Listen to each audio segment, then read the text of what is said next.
Natatakot ka kasi wala kang alam. Tama o mali? O so, ano dapat magawin? Kailangan mag-aral ka para meron kang alam. Natatakot ka humanap dito kasi pag nagsalita ka sa harap ng tao, baka pagtawanan ka. Tama o mali? Eh di mag-aaral ka, mag-practice ka. Tama o mali? Pag mag-practice ka, parang hindi ka ma-reject. Di ba? Una, pag-practicean mo yung pusa, aso, kayo audience ko, makinig kayo.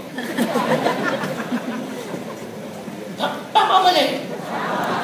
Tapos, 2 tao muna, nanay tatay mo muna, talagang wala silang magagawa. Tapos yan, 5, tapos 10. Naintindihan nyo? Yes. Ika nga mag-aral ka. The reason why takot ka kasi wala kang alam. Pero pag alam mo, hindi ka matatakot. Ba't di mo tanungin yung mga milyonaryo dito kanina? Naintindihan nyo? Yes. Alam na nila kung anong ginagawa nila, kaya hindi sila takot. Kaya never be afraid. Number 4 reason.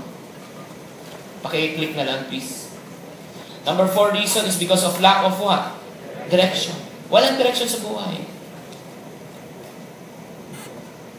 Busy. May kakilala kayong tao busy? Yes. O, tanungin mo, kamusta ka na? Busy.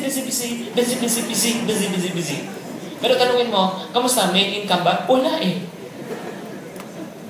There are only 2 types of people. First type of people are people who have lots of time, but they don't have what? Money. The second type of people are people who have lots of what? But they don't have what? I hope you don't fall to the third group of people. Wala ng pera. Wala kang oras. May mga iba masyadong busy. Wala kasing direction. Hello. Always remember, I always tell my downlines before, never confuse yourself with activity versus what? Accomplishment. Even though you're the busiest networker, you're the busiest person, but if you do not bring in the sale, wala tayong pinag-uusapan. Kahit ikaw mag-open ng opisina, ikaw magsara ng opisina, pero kung wala kang prospect, wala kang na-enroll, wala kang nabebenta, wala kang kikitain. Tama o mali? Kaya kailangan, meron tayong direksyon. Kasi kung wala tayong direksyon, walang mangyayari. And the good news is, once you have a direction in life, once you know what you need to do, alam mo, it's easier to get to the place where you want if you know where you're going to. Agree? Yes. You want to become rich? Yes or no? Yes. First things first, you got to know what you're looking for in order for you to find what you're looking for. Kasi kung di mo alam ang hinahanap mo, kahit nandun na sa harap yung opportunity mo, hindi mo pa rin mahalata. Ano ibig sabihin? Let's do one short exercise. Everyone inside this room, help me. Please find something. Everyone, look for something. Now, look for something. Everyone, on the top, please look for something. Look for something. Did you find anything? Ball pen. Ikaw, what did you find? Cell phone. Did you find anything? Yes or no? What did you find? Ball pen. Question. Not even one of you dared to ask, what are we looking for at the first place? How can you find something if you do not know what you're looking for at the first place? Hello? Alam mo ba't yung mga mayaman, lalo yung mayaman? Bakit yung mga negosyante, lalo talaga nakakita ng opportunity? Kasi bago sila lumabas, alam nila ano ibig sabihin ng opportunity. Alam nila kung ano itsura ng opportunity. Hello? When I say hello, please say hi. Hi. When I say hi, you say hello. Hello. Agree? Yes. You need to have what? Clear direction in life. Kaya nga paglabas mo pa lang, pag-aralan mo yung tao, simple lang Kung sino gusto mong ma-recruit sa mga negosyo to? Followers or leaders? Leaders. Tip lang to. Alam mo paano ka naman prospect dati? Pag nasa Jollibee ako, grupo ang tao, uupo ako, mamamansin ako. In other words, chismoso po ako. Chismis. Nagre-radar ako. Tapos makikita sa group ng tao. Alam mo gagawin ko? Titignan ko kung sino ang mga bumabangka. Sino yung pinakamaingat? Hindi! Dapat ito gawin natin. Dapat ganyan. Pagkatapos nun, yun ang lalapitan ko. Bakit? Kasi yung taong bumabangka, yung taong makulit, maingay, yun yung leader. Tama o mali? Pag nakuha mo leader, kuha mo lahat ng grupo. Tama o mali? Kaya it's very, very important. Kaya nga, dapat, you should know how to prospect people, how to find. Kaya nga, you got to know how an opportunity looks like in order for you to get an opportunity. Now, huwag na natin patagalin. Number 1 reason again why people do not set goals, because what?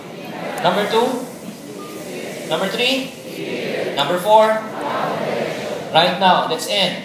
How can we set goals? Number 1, write it down. Everybody say, write it down. Write it down. Ika nga, you want to really set your goals, you have, bago umuwi ngayon, you have to do your dream board. When you say dream board, you have to visualize what you want in life. Do you want to have a car? Yes or no? Yes. Anong klaseng sasakyan?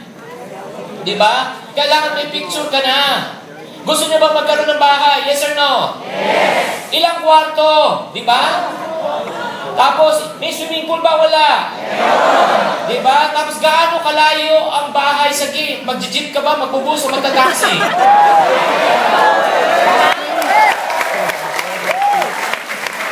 Naintindihan niyo ba? Hindi kailangan specific yan eh. Kasi kung ang goals mo, talagang hindi visualize, wala yun. I cannot forget the first time when I joined this business, talagang grabe. Nung nakita ko yung mga bilog-bilog, talagang yung mata ko singkit, lumaki. Ako, walang yatang negosyo doon. Hindi ka lang higit sa pagbebenta, pag kikita ka pa ng override. So, I set my goal, and then I told myself that I want to buy a brand new car in cash. But during those times when I started, I had no money. I don't have enough money to buy even a wheel. Di ba? Hindi kasya sa gulong. You know what I did?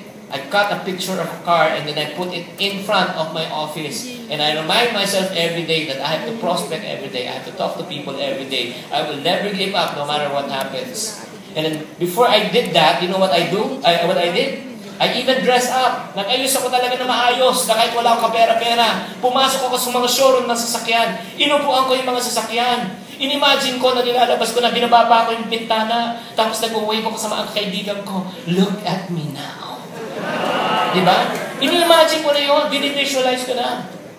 Because if you don't visualize your goal, you know what? It's just wishful thinking. You have to write down your goals. And then not only write down your goals, you have to write down how much you want to earn. Diba? You need to be what? Specific. Kailangan meron kang time frame. Aside from writing down, number 2, you got to know the why, the what, the how, the who of goal setting. Yan. Practical na ito. Itong gagawin natin. Pag uwi nyo, may mauwi kayo.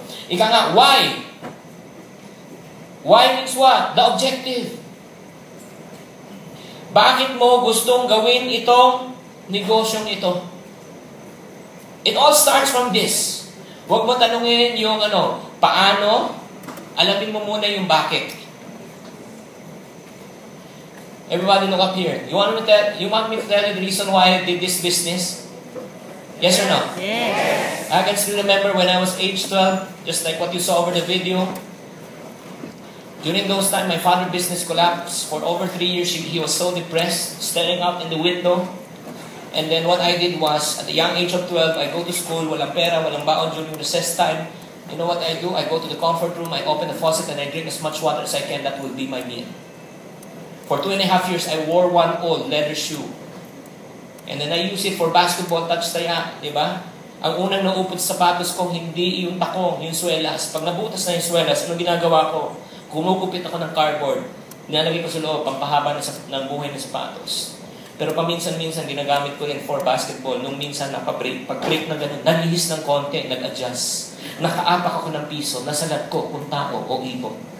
Ako to tao, I'm sure tao. Nakakatawa yun ngayon, pero hindi nakakatawa noon. Naalala niyo po yung Voltes 5, yes or no? Yes. Lahat ng classmate ko may notebook, lunchbox, stickers. Ako wala. I will wait until such time that stickers will peel off. I'll pick it up from the floor, put it on my notebook, and use it as my sticker. Shinky, you're so pathetic. It was a sticker.